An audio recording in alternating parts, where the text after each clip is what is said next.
Good morning, everyone. You may recall yesterday we discussed about love marriage or arranged marriage. We elaborated that concept elaborately.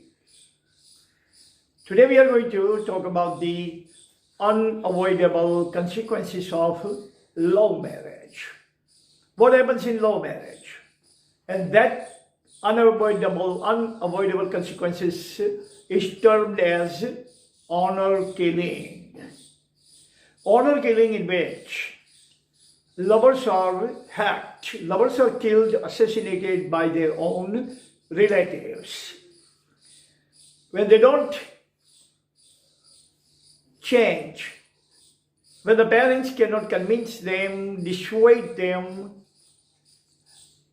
coax them or cajole them, then they coerce them.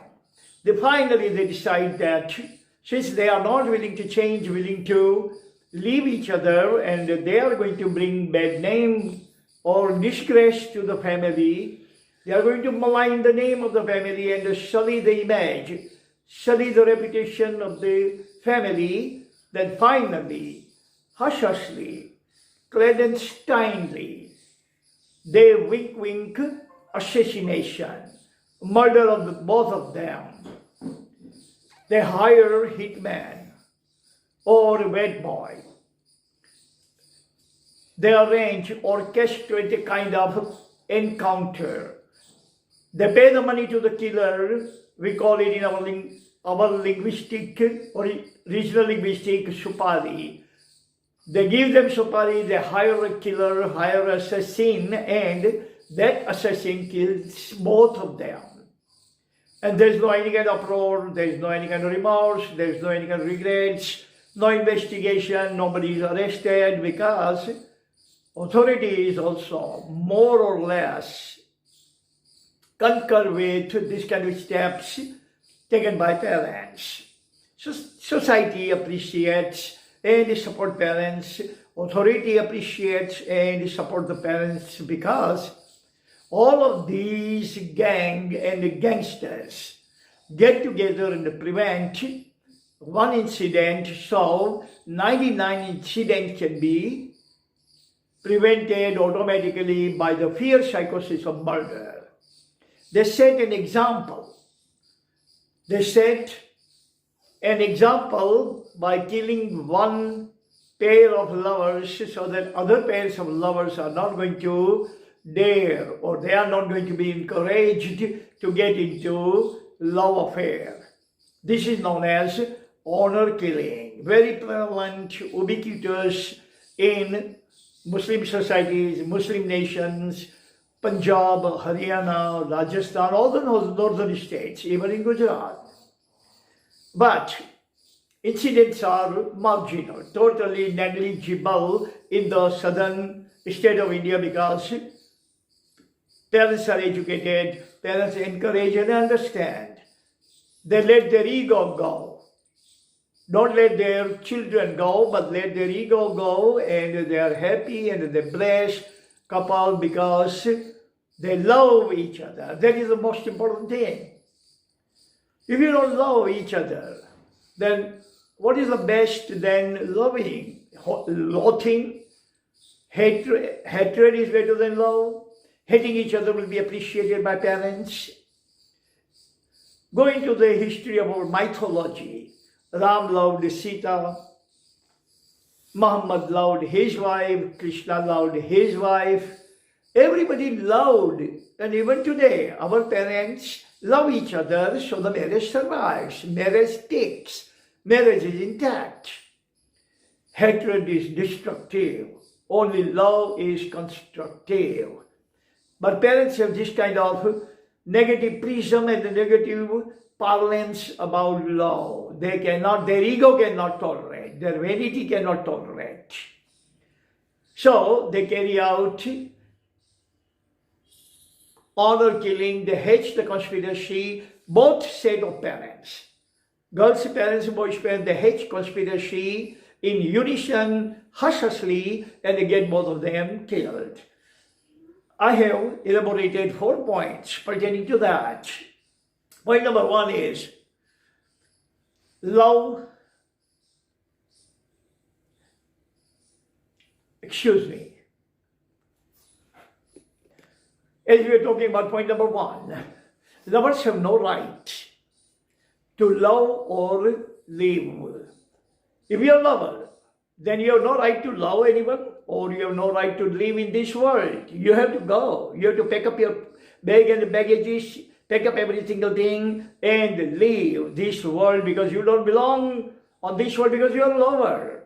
If you hate, if you can kill, if you can badmouth, you can criticize, you can vilify, you can take away someone's rights, you can kill, then you are right, you are good, you have a right to live on this planet.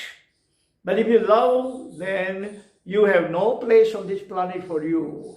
And if you are not going to stop loving each other, then we, the parents, are going to teach you a very harsh, detrimental, very remorseful lesson. And that moral would be honor killing. If you don't stop loving, then you should be ready to get killed by your own parents. Point number two is,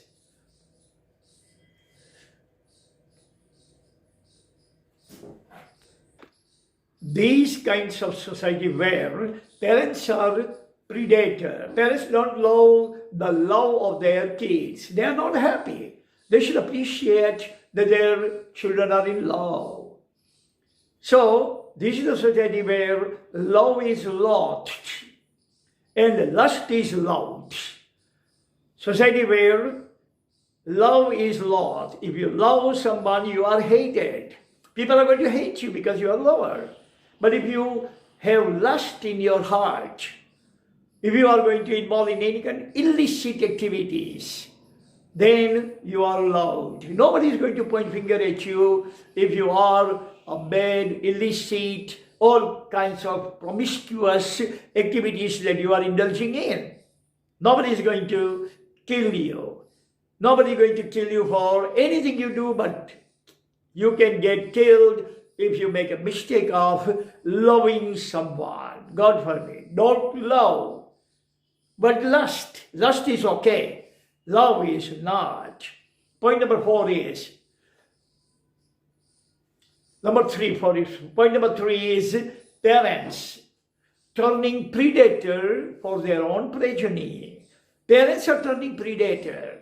They are turning killer of their own children, killer of their own kids, predator of their progeny. Neighbors don't kill, enemies don't kill. Society does not kill the lovers. Yeah, the bad mouth. Because one bad mouth, so everybody bad mouth because level-minded people. All are level-minded people. They are like box mentality. They have same kind of tunnel vision and bandwagon mentality. One person says, this is bad to love each other. Everybody would say this is bad to love each other. So, society doesn't kill. Parents themselves, parents who have begotten them, parents who have upbringed them, and the parents who have taken care of them, parents who have actually sacrificed every single thing for them. These parents actually turn predator. They are willing to kill them. They don't allow them to have happiness of life. They don't allow them to enjoy life. They don't allow them to enjoy entire life with someone that they care, they love, they long, they yearn for their company. They don't. Parents are totally merciless, ruthless, killer assassins. Point number four is 5,000 women, not 1, 2, or 5, 5,000 women per annum are hurt, are assassinated, are killed. What was their fault? What was their guilt? And what was their crime? The crime was only one thing: love. Come on, guys. Ram loved Sita. That is why he went all the way to Sri Lanka to bring her back. Krishna loved, Gautam Buddha loved, Jain gurus, Mahavishwami loved, Muhammad loved, Isa loved, Musa loved, everybody loved. And love is the message of every scripture. Open Gita, Bible, Quran, Torah, Injil, every book, every good book written by God, scripture, is message of love, nothing else. Every Friday Islam says in the sermon, Allah la iman Allah mahabbat Allah. 3 times every Friday. Allah la imana lemallah mahabbat Allah.